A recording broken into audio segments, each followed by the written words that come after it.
Now, it's time for today's perspective on the programme. And if you have children, I'm sure you've been, amazed at just how quickly they begin to learn and to speak once they start picking up all sorts of memories, sounds and then words, and soon developing into the speaking toddlers, teenagers, young adults that they then become. But just how does a baby or child actually do that? Well, my guest today can provide us with some of the answers. She's a world-renowned paediatrician who spent much of her life researching the brain capacities of infants. Ghislaine Dehaene is also author of the book Mon cerveau à l'école, or My Brain at School. She joins me in the studio now. Thanks very much for coming in and talking to us. I mean, it's a fascinating subject, isn't it? I'm sure one that is very, very complicated and complex to explain. But try and tell us in very easy terms, if you can, just how a baby kind of begins that process of bringing information in and being able to translate that information into how they might begin to speak and act. In a few words, you said. In a few words, yeah. I'm sure it could take a long time. In fact, we are equipped, our brain is equipped to be attracted first by speech and to extract from speech what is interesting. And we know that already at the end of the first year of life, babies have they know what are the sound of their own language. You know that, for example, as a French, I have difficulty with the stress of the word. I have difficulty with the.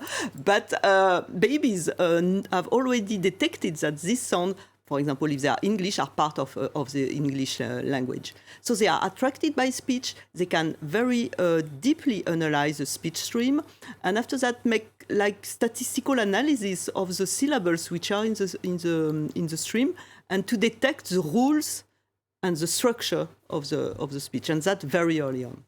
And that's very early on. And then how does that develop and change? I mean, is it the same process then that will help them to learn as they get older?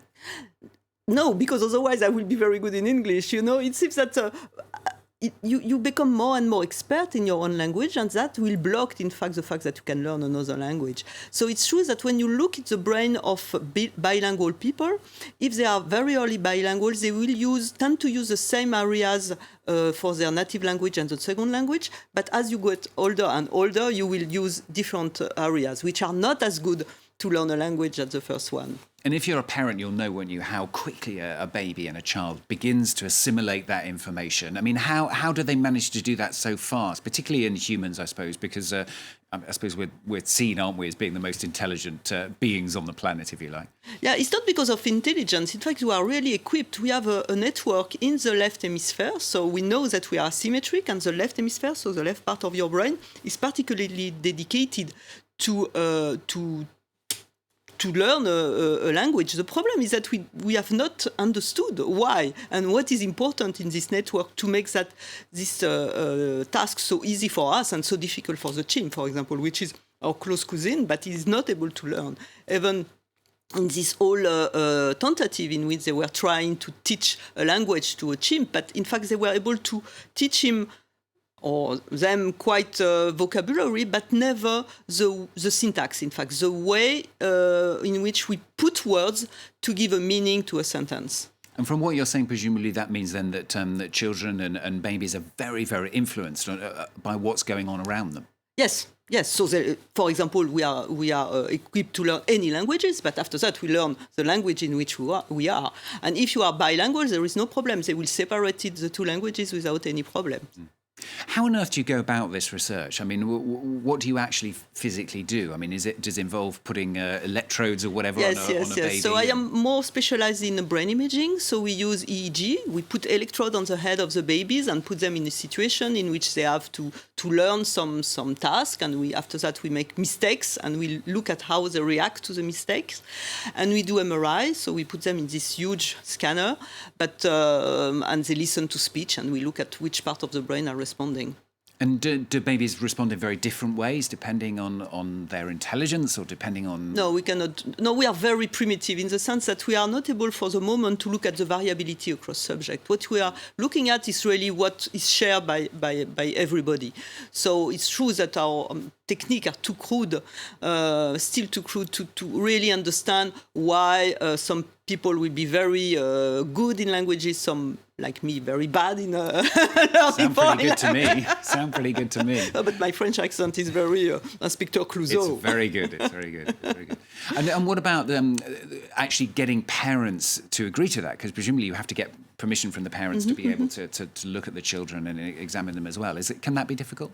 No, they are in fact very interested to understand their child. They want to know, because at start, look, they are just sleeping and eating. And in fact, we say to the parents, no, they are already listening and already learning. And so parents are very fascinated by discovering all their children is able to do.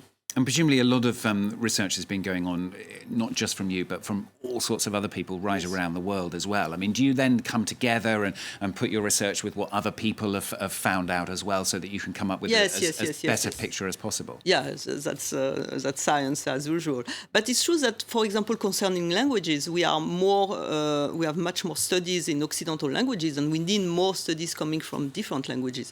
So from what we see is that it's always the same progression, for example, whatever the language. But it's true that we will need more different background to see what is really the variability in this learning. What's next? I mean, presumably with this kind of research, you could go on and on forever, could you? Oh, yes, we have not finished. So, for example, we did some research in preterm babies to see when does it start. And we found that already at 6 months of gestation, the ear is functioning. But not only the ear, but the brain too. And it's a very mature brain because neurons are still migrating to their position. And still the baby is able to discriminate voices and to discriminate sounds. So it's quite an accomplishment. And what other things could come out of the research? I mean, are there ways that perhaps children who are ill in the future might be able to be helped by some of the things that you're discovering? Yes, so to come back to preterm babies, is that better to put them in a noisy environment to stimulate their brain, or in a very silent environment because too much, it will be too much for an immature brain? So things like that we can answer with our technique. Or when you have a big lesion, because unfortunately it can happen, to know what is missing and how we can help. And we know that it's very important to intervene very early on.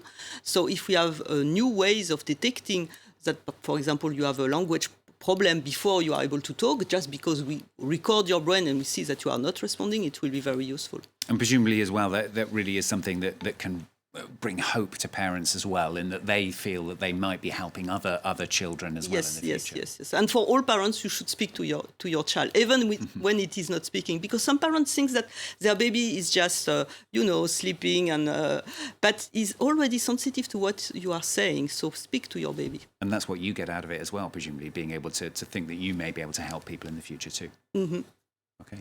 Well, good to have you with us on the programme, Ghislaine Dehaene. Thanks very much for coming in and talking to us here on France 24. Fascinating subject. Thanks.